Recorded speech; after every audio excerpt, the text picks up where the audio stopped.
Apa cita-citanya? Amin. Kemudian ada pilih. Oke. Okta. Cita-citanya? Orang besar terus masyarakat harus cari umroh. Oke, Melisa. Ini Bu. Oke, tadi semua ya. Seperti biasa, seperti hari-hari sebelumnya, kita melakukan kebiasaan menyanyikan lagu nasional untuk meningkatkan rasa nasionalisme kita. Untuk itu anak-anak bisa berdiri terlebih dahulu.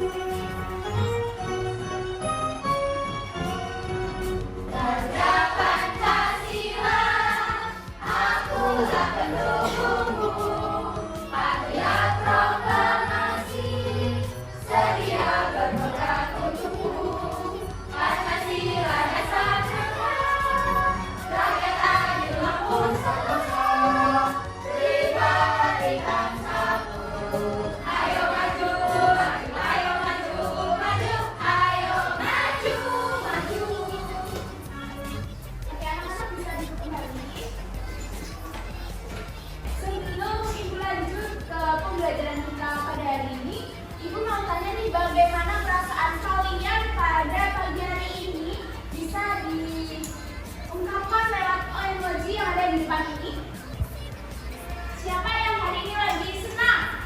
Saya. Oke, senang. Ada yang lagi sedih nggak hari ini?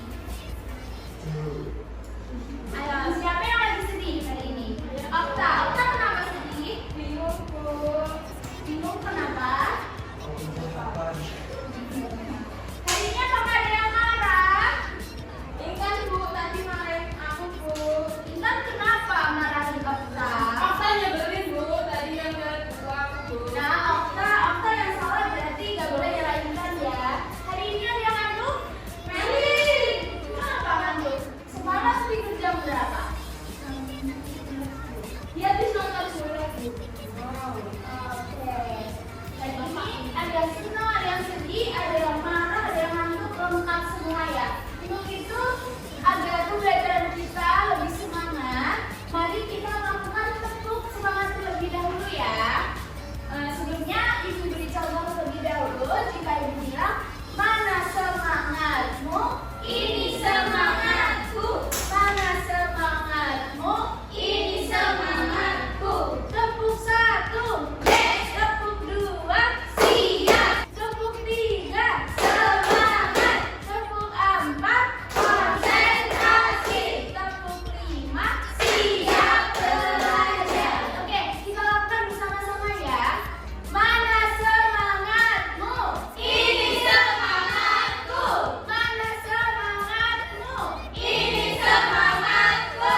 Tepuk 1, tepuk 2, siap. Tepuk 3, semangat. Tepuk 4, konsentrasi. Tepuk 5, siap belajar. Oke, tepuk tangan. Oke, untuk pembelajaran kita pada pagi ini, apakah ada yang tahu kira-kira kita akan belajar mengenai apa? Belum tahu. Belum tahu? Belum.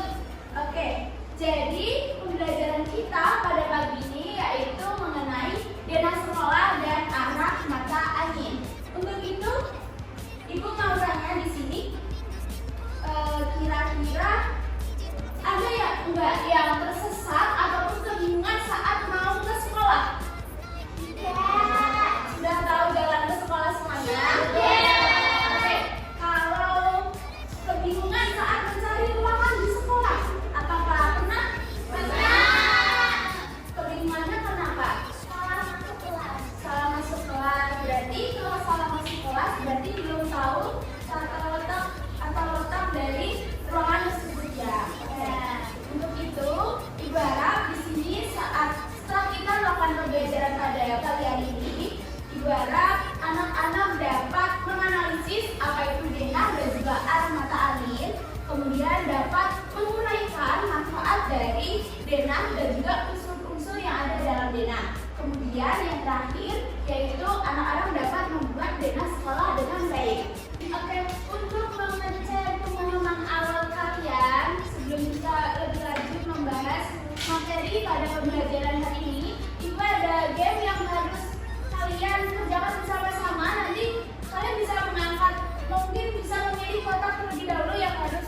lupa untuk mengetahui soalnya, nanti bisa dijawab bareng-bareng ya.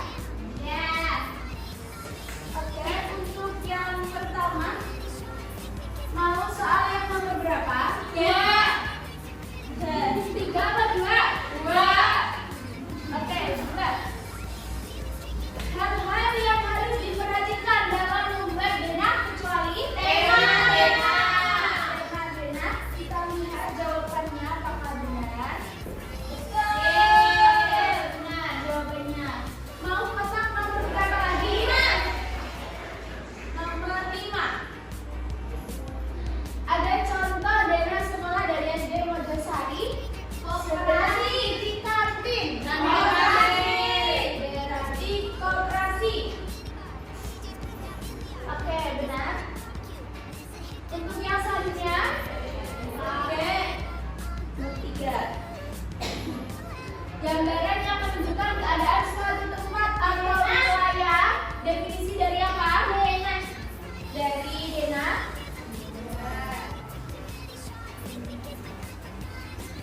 Kemudian fungsi 2. 1. Manfaat dari denah sekolah. Memudahkan siswa dalam memahami letak sekolah. Apakah benar denah bermanfaat memudahkan siswa dalam memahami letak sekolah? Oke, benar. Kemudian sisa nomor 4 dengan soal mata angin memiliki berapa? 8. Oke, benar semua ya. Untuk itu, karena ini sebagai tes awal untuk mengetahui kemampuan kalian, untuk selanjutnya Ibu akan menjelaskan lebih jelas dari materi kita pagi hari ini. Untuk itu, di sini Ibu mempunyai video pembelajaran. Anak-anak bisa simak terlebih dahulu sebelum kita bahas lebih lanjut mengenai denah sekolah dan juga arah mata angin.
Oke, dari video yang telah Ibu tampilkan, kira-kira pesan apa yang dapat diterima? Apa yang terkandung dalam video tersebut? Si cewek itu tersisa kebingungan mencari kelas. Iya, anak tersebut kebingungan mencari kelas di hari pertama sekolahnya karena tidak ada denah dan juga tidak membaca denah di sekolah tersebut, sehingga anak tersebut tersesat dan akhirnya terlambat masuk ke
Dena sendiri yaitu ada Dena rumah dan juga Dena sekolah.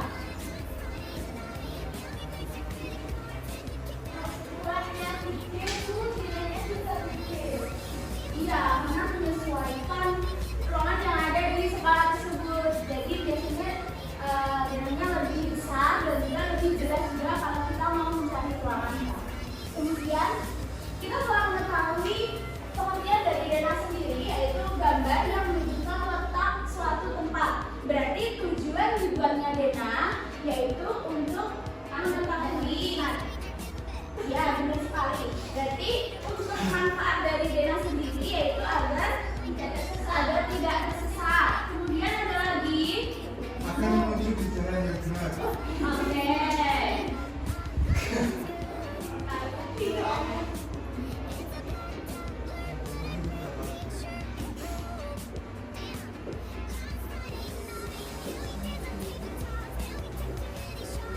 Kalau kita tahu Dena dan juga kita dapat membaca Dena, apakah perjalanan yang akan kita tempuh itu menjadi lebih singkat?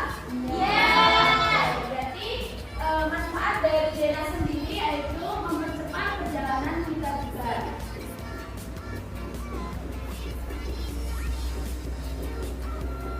Nah, dalam Dena tentunya ada beberapa unsur yang perlu diperhatikan. Untuk unsur yang pertama yaitu tentunya ada judul. Kemudian ada gambar lokasi.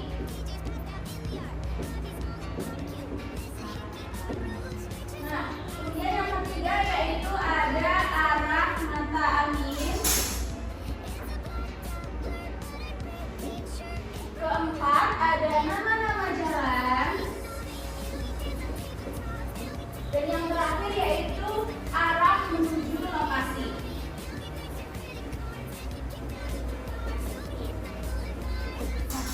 Untuk lebih jelasnya, Ibu akan memberikan contoh di sini pada gambar yang ada di layar. Ini telah dituliskan juga unsur-unsur dari denahnya. Yang paling atas yaitu ada judul denahnya.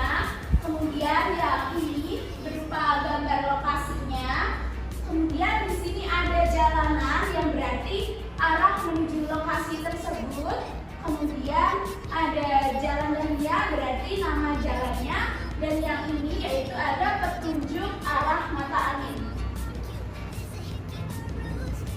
Nah, tadi kita membahas mengenai Dena.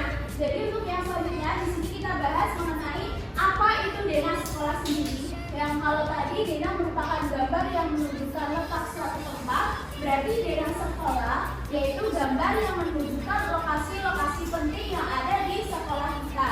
Dengan adanya Dena tersebut, tentunya kita akan menemukan ruangan-ruangan seperti kelas, kantor, perpustakaan maupun kantin dengan lebih mudah.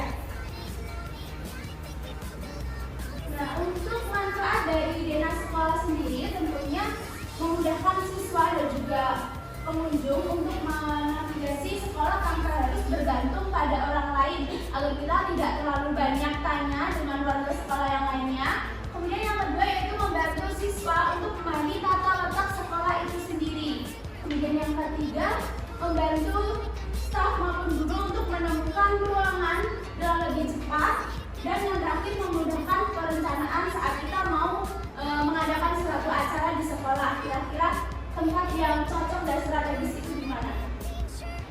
Kemudian di sini ada contoh Dena sekolah yaitu Dena SD Negeri Mojosari yang di atasnya juga sudah ada arah mata anginnya. Dan di sini adalah G yang berarti adalah gudang. Kemudian di sini parkiran murid. P2-nya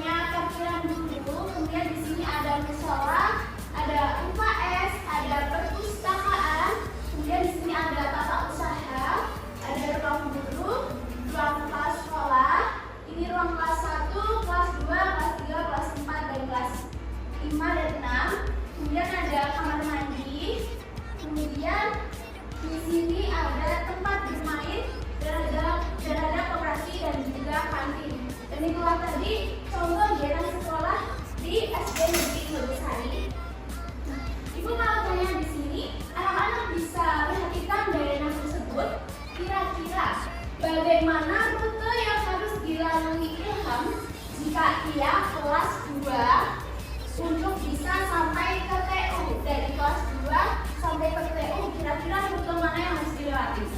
Harus ke selatan, nah itu ke barat. Nah, ke selatan berarti itu untuk ke selatan dan ke barat berarti melewati ruang apa aja? Oke. Ke selatan melewati ruang kawasan dulu, kemudian ruang kepala sekolah, ruang guru dan juga baru ke TU. Oke. Nah, pada suatu denah tentunya ada arah mata angin seperti tadi yang telah dijelaskan. Di sini arah mata angin sendiri sebagai panduan untuk menentukan arah di dalam denah, dan arah mata angin itu bacanya sesuai jam, sesuai arah jam. Apakah ada yang tahu kira-kira arah mata angin itu ada berapa? Ada 8. Bisa disebutkan? Timur, barat, selatan, barat, daya, barat, barat laut, utara, timur laut. Oke, dalam arah mata angin yaitu terdiri dari 8 arah, yaitu ada timur, tenggara, selatan, barat daya, barat laut dan juga utara. Timur laut. Bisa diperhatikan gambar di bawah ini, gambar di depan ini untuk matahari, yaitu berarti terbit dari arah timur. Jika pada gambar ini tangan kanan anak tersebut berarti menghadap ke utara. Kemudian tangan kirinya menghadap ke selatan. Kalau tangan kanannya menghadap ke utara, berarti tangan kirinya menghadap ke selatan. Kemudian anak tersebut membelakangi matahari, berarti menghadap ke barat. Nah, untuk fungsi dari arah mata angin sendiri, yaitu yang tentunya untuk menentukan arah yang akurat, kemudian membantu alat kerja transportasi seperti pesawat maupun kapal laut, kemudian dapat menentukan dan juga memperkirakan waktu, kemudian yang terakhir yaitu mengatur waktu perjalanan dengan lebih baik. Ibu telah menjelaskan materi mengenai daerah sekolah dan juga arah mata angin. Selanjutnya Ibu akan membagi kalian menjadi 3 kelompok yang nantinya akan terdiri menjadi dari 4 anggota. Untuk kelompok pertama yaitu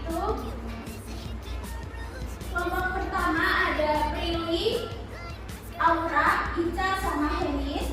Kemudian kelompok 2 Intan, Okta, Desi dan juga April. Yang kelompok terakhir yaitu ada Bella, Melina, Afi, sama Fahida. Kemudian di sini Ibu akan membagikan LKPD yang harus kalian kerjakan secara berkelompok, yaitu di sini ada 2 LKPD, bisa diperhatikan terlebih dahulu. Untuk yang pertama yaitu mengenai membaca denah. Di sini terdapat denah dan juga nama-nama dari lokasi tersebut. Anak-anak bisa mengerjakan 5 soal yang ada di LKPD tersebut. Kemudian untuk yang kedua LKPD-nya yaitu membuat denah sekolah. Anak-anak bisa mengamati lingkungan yang ada di sekolah, kemudian nanti bisa mencatat hal-hal penting seperti nama ruangannya, apa saja yang terletak di depan, di belakang, di kanan maupun di kiri ruangan tersebut. Kemudian anak-anak bisa menggambarnya di gambar jawaban di belakang ini. Nanti bisa dituliskan juga nama ruangannya apa saja. Seperti itu. Ini untuk kelompok 3. Oke, anak-anak bisa mengerjakan LKPD-nya secara berkelompok. Untuk sebelumnya anak-anak bisa menuliskan anggota kelompoknya terlebih dahulu, kemudian bisa menjawab pertanyaan dan juga yang lainnya sesuai dengan petunjuk pada LKPD.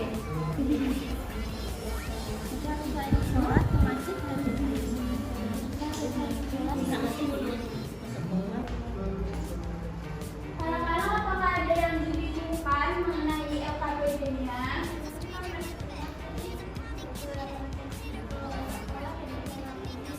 Ya, kasih Bu. Nomor 1.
tidak.